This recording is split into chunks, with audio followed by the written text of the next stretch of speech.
ಭಾರತ ಮತ್ತು ಪಾಕಿಸ್ತಾನದ ನಡುವೆ ಈಗ ಕದನ ವಿರಾಮ ಘೋಷಣೆಯಾಗಿದೆ. ನಿನ್ನೆ ದೇಶವಾಸಿಗಳನ್ನು ಉದ್ದೇಶಿಸಿ ಮೋದಿ ಕೂಡ ಮಾತನಾಡಿದರು.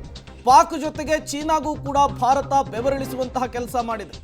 ಚೀನಾ ನಿರ್ಮಿತ PL-15 ಮಿಸೈಲ್ ಛಿದ್ರವಾಗಿರುವಂಥದ್ದು ಫೋಟೋ ಸಮೇತ ಸಾಕ್ಷಿಯನ್ನು ಕೊಟ್ಟಿದೆ ಭಾರತೀಯ ಸೇನೆ. ಪಾಕಿಸ್ತಾನಕ್ಕೆ ಯಾವುದೇ ಸೇನಾ ಸಲಕರಣೆಯನ್ನ ರವಾನಿಸಿಲ್ಲ ಅಂತ ಹೇಳಿ ಕುತಂತ್ರಿ ಚೀನಾ ಹೇಳಿತ್ತು.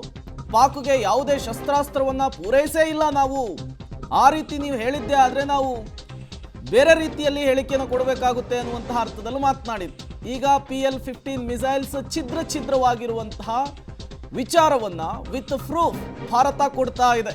ಈ ಮೂಲಕ ಚೀನಾದ ಕಪಟ ನಾಟಕ, ಕುತಂತ್ರ ಬುದ್ಧಿ, ಶಕುನಿ ಆಟವನ್ನ ಮತ್ತೊಮ್ಮೆ ಜಗತ್ತಿನ ಮುಂದೆ ಪ್ರದರ್ಶನ ಮಾಡುವಂತಹ ಕೆಲಸಕ್ಕೆ ಭಾರತ ಮುಂದಾಗ್ತಾ ಇರುವಂಥದ್ದು. ಪಾಕಿಸ್ತಾನಕ್ಕೆ ಯಾವುದೇ ಸೇನಾ ಸಲಕರಣೆಯನ್ನು ನಾವು ರವಾನಿಸಿಲ್ಲ ಅನ್ನುವಂತಹ ಹೇಳಿಕೆಯನ್ನ ಚೀನಾ ಕೊಟ್ಟಿತ್ತು. ಈಗ ಅದಕ್ಕೆ ಭಾರತ ಪುರಾವೆಯ ಸಮೇತ, ಸಾಕ್ಷಿಯ ಸಮೇತ ಉತ್ತರ ಕೊಡುವಂತಹ ಕೆಲಸವನ್ನ ಮಾಡಿದೆ. ಬರೀ ಚೀನಾ ಮಾತ್ರ ಅಲ್ಲ, ಟರ್ಕಿಯಿಂದ ಬಂದಂತಹ ಡ್ರೋನ್ಸ್ಗಳು ಅವುಗಳನ್ನು ಕೂಡ ಛಿದ್ರ ಮಾಡುವಂತಹ ಕೆಲಸವನ್ನ ಇಂಡಿಯನ್ ಆರ್ಮಿ ಮಾಡಿತ್ತು. ಈ ಮೂಲಕ ಚೀನಾ ಮತ್ತು ಟರ್ಕಿ ಹೇಗೆ ಪಾಕಿಸ್ತಾನದ ಬೆನ್ನಿಗೆ ಭಾರತದ ವಿರುದ್ಧ ನಿಂತಿತ್ತು ಅನ್ನುವುದಕ್ಕೆ ಭಾರತ ಜಾಗತಿಕ ಮಟ್ಟದಲ್ಲಿ ಮತ್ತಷ್ಟು ಸಾಕ್ಷಿಗಳನ್ನು ಕೊಡುವಂತಹ ಕೆಲಸ ಮಾಡಿದೆ. ಬೇಸಿಕಲಿ ಚೀನಾದ ಮರ್ಯಾದೆಯನ್ನ 3 ಕಾಸಿಗೆ ಹರಾಜು ಹಾಕಿದೆ ಪಾಕಿಸ್ತಾನ.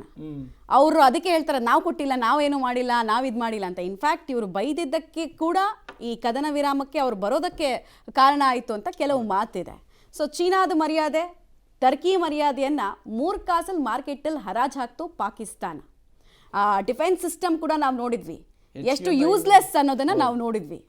ಇನ್ನು ಇದ್ರ ಬಗ್ಗೆ ಭಾಳ ಕೊಚ್ಕೊಳ್ತಾ ಇತ್ತು ಚೀನಾ. ನಮ್ಮ PL-15 ಅದ್ಭುತ, ಅಮೋಘ, ಆಕರ್ಷಕ ಅಂತ. ಪಾಪ ಆಫ್ರಿಕನ್ ಕಂಟ್ರೀಸ್ ಎಲ್ಲ ಅವ್ರು ಹೇಳಿದ್ದನ್ನು ನಂಬ್ಕೊಂಡು ನಮಗೆ ಕೊಡಿ ಅಂತ ದುಂಬಾಲ್ ಬಿದ್ದಿದ್ರಂತೆ. ನಿನ್ನೆ ಭಾರತ ಇದ್ರದ್ದು ಬಂಡವಾಳನ ಬಯಲು ಮಾಡಿದ್ಮೇಲೆ ನಮಗೆ ನಿಮ್ಮ ವೆಪನ್ ಬೇಡ, ನೀವೇ ಇಟ್ಕೊಳ್ಳಿ, ನಾವು ಭಾರತದ ಜೊತೆಗೆ ಬಿಸ್ನೆಸ್ ಮಾಡ್ತೀವಿ ಅಂತ ಹೇಳ್ತಾ ಇದ್ದಾರಂತೆ. ಇದ್ರ ಬಗ್ಗೆನೂ ಕೆಲವ್ರಿಗೆ ಡೌಟ್ ಬರುತ್ತೆ. ಇದ್ರ ಬಗ್ಗೆನೂ ಕೆಲವರೆಲ್ಲ ಕಾಮೆಂಟ್ ಸೆಕ್ಷನಲ್ಲಿ ಬೋಧನೆಯನ್ನು ಮಾಡ್ತಾರೆ. ನಿಮ್ಗೆ ಹೇಳಿದ್ರಾ, ಖಚಿತತೆ ಇದೆಯಾ, ಎಲ್ಲ ಇನ್ಫಾರ್ಮೇಷನ್ ಇದೆಯಾ ಅಂತ ಕೇಳಬಹುದು. ಬಟ್ ಇದು ನಿಜ. ಮತ್ತಷ್ಟು ಡೀಟೇಲ್ಸ್ ಅನ್ನು ಕೊಡ್ತಾರೆ ನಮ್ಮ ಪ್ರತಿನಿಧಿ ಪ್ರಕಾಶ್, ನೇರ ಸಂಪರ್ಕದಲ್ಲಿ ಜಾಯ್ನ್ ಆಗಿದ್ದಾರೆ. ಪ್ರಕಾಶ್, ಚೀನಾ ನಾನು ಸಪೋರ್ಟ್ ಮಾಡಿಲ್ಲ, ಯಾವುದೇ ಯುದ್ಧ ಸಾಮಗ್ರಿಗಳನ್ನು ನಾವು ಪಾಕಿಸ್ತಾನಕ್ಕೆ ಪೂರೈಕೆ ಮಾಡಿಲ್ಲ, ಆ ರೀತಿಯ ಸ್ಟೇಟ್ಮೆಂಟ್ ಅನ್ನು ಕೊಟ್ಟಿದ್ದೇ ಆದರೆ ನಮ್ಮ ವರಸೆ ಬೇರೆ ಇದೆ ಅಂತ ಹೇಳಿ ನಿನ್ನೆ ಅಷ್ಟೇ ಸ್ಟೇಟ್ಮೆಂಟ್ ಅನ್ನು ಕೊಟ್ಟಿತ್ತು. ಈಗ ಭಾರತ ವಿತ್ ಪ್ರೂಫ್ ಮಖಕ್ಕೆ ರಾಚುವ ರೀತಿಯಲ್ಲಿ ಚೀನಾದ ಮುಂದೆ, ಜಗತ್ತಿನ ಮುಂದೆ ಇದನ್ನು ಇಟ್ಟಿರುವಂಥದ್ದು. ಈ ಮೂಲಕ ಚೀನಾದ ಕುತಂತ್ರ, ಶಕುನಿ ಬುದ್ಧಿಗೆ ಇದಕ್ಕಿಂತ ದೊಡ್ಡ ಮಟ್ಟ ಸಾಕ್ಷಿ ಬೇಕಾ ಅಂತ ಹೇಳಿ ಪ್ರಕಾಶ್? ಪ್ರೇಮ್, ಖಂಡಿತವಾಗ್ಲೂ ಕೂಡ ಯುದ್ಧದ ಸನ್ನಿವೇಶ ನಿರ್ಮಾಣ ಆಗೋದಕ್ಕಿಂತ ಮುಂಚಿತವಾಗಿ ಸುಮಾರು ರಾಷ್ಟ್ರಗಳು ಈ ಒಂದು ಉಗ್ರವಾದವನ್ನು ಖಂಡನೆ ಮಾಡಿದ್ವು. ಸೊ ಆ ಸಂದರ್ಭದಲ್ಲಿ ಚೀನಾ ಮತ್ತು ಟರ್ಕಿ ಕೂಡ ನಾವು ತಟಸ್ಥ ನಿಲುವನ್ನು ಹೊಂದಿದ್ದೀವಿ, 2 ರಾಷ್ಟ್ರಗಳು ಕೂಡ ಶಾಂತಿ ಸಂಯಮವನ್ನು ಕಾಪಾಡಬೇಕು ಅಂತ ಹೇಳಿತ್ತು.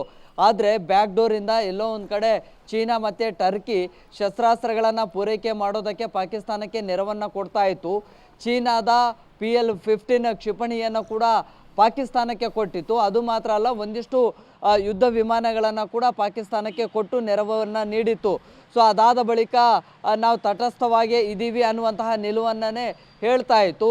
ಅದಾದ ಬಳಿಕ ನಿನ್ನೆ ಪ್ರಧಾನಿ ಮೋದಿಯವರು ದೇಶವನ್ನು ಉದ್ದೇಶಿಸಿ ಮಾತನಾಡುವಂಥ ಸಂದರ್ಭದಲ್ಲಿ ಇದು ನೇರವಾಗಿ ಜಾಗತಿಕ ಮಟ್ಟದ ಯಾರು ಪಾಕಿಸ್ತಾನಕ್ಕೆ ಬೆಂಬಲ ನೆರವನ್ನು ಕೊಡ್ತಾ ಇದ್ದಾರೆ ಆ ರಾಷ್ಟ್ರಗಳಿಗೂ ಕೂಡ ಬೆವರಿಳಿಸುವಂತಹ ರೀತಿಯಲ್ಲಿ ಮಾತನಾಡಿದರು. ಇದರಲ್ಲಿ ಯಾವ ಥರ್ಡ್ ಪಾರ್ಟಿನ ಅವಶ್ಯಕತೆಯೂ ಕೂಡ ಇಲ್ಲ. ಪಾಕಿಸ್ತಾನದ DGMO ಭಾರತದ DGMOಗೆ ಕರೆ ಮಾಡಿದ್ರು, ಅಲ್ಲಿಗೆ ಕದನ ವಿರಾಮದ ಒಪ್ಪಂದಕ್ಕೆ 2 ರಾಷ್ಟ್ರಗಳು ಕೂಡ ಒಪ್ಕೊಂಡು, ಯಾವುದೋ ಥರ್ಡ್ ಪಾರ್ಟಿ ರಾಷ್ಟ್ರಗಳು ಅಂದರೆ 3ನೇ ರಾಷ್ಟ್ರಗಳು ಬಂದು ಮಧ್ಯಸ್ಥಿಕೆ ವಹಿಸುವಂಥದ್ದು ಅದು ಯಾವುದು ಕೂಡ ಆಗಿಲ್ಲ ಅನ್ನುವಂಥದ್ದು ಸ್ಪಷ್ಟವಾಗಿ ಹೇಳಿತು. ಅದಾಗಿಯೂ ಕೂಡ ಮತ್ತೆ ಬೇರೆ ಯಾವುದೇ ರಾಷ್ಟ್ರಗಳು ಇದರಲ್ಲಿ ಮಧ್ಯಪ್ರವೇಶ ಮಾಡೋದಾಗ್ಲಿ ಅಥವಾ ಈ ರೀತಿಯಾಗಿ ನೆರವನ್ನು ಕೊಟ್ಟರು ಕೂಡ ನಾವು ಜಾಗತಿಕ ಮಟ್ಟದಲ್ಲಿ ಬಲಿಷ್ಠವಾಗಿದ್ದೀವಿ ಅನ್ನುವಂತಹ ನೇರ ಎಚ್ಚರಿಕೆಯನ್ನು ಕೂಡ ಕೊಟ್ಟಿತು. ರೈಟ್, ಥ್ಯಾಂಕ್ ಯು ಪ್ರಕಾಶ್ ನಮ್ಮೆಲ್ಲ ಮಾಹಿತಿಗಾಗಿ. ಒಟ್ಟಿನಲ್ಲಿ ಚೀನಾದ ಮರ್ಯಾದೆ 3 ಕಾಸಿಗೆ ಹರಾಜಾಯಿತು ಅಂತ ನಾವು ಹೇಳ್ತಾ ಇದ್ವಿ. ತುಂಬ ಇಂಪಾರ್ಟೆಂಟ್ ಆಗಿ ಎಲ್ರಿಗೂ ಒಂದು ಪ್ರಶ್ನೆ ಇದೆ. ಮೋದಿ ಅವರು ಡೈರೆಕ್ಟಾಗಿ ಸಂದೇಶ ಕೊಟ್ಟರು, ನೆಕ್ಸ್ಟ್ ಭಾರತದ ಹೆಜ್ಜೆ ಹೇಗಿರುತ್ತೆ, ಈ ಎಲ್ಲ ಪ್ರಶ್ನೆಗಳು ಕೂಡ ಇದೆ.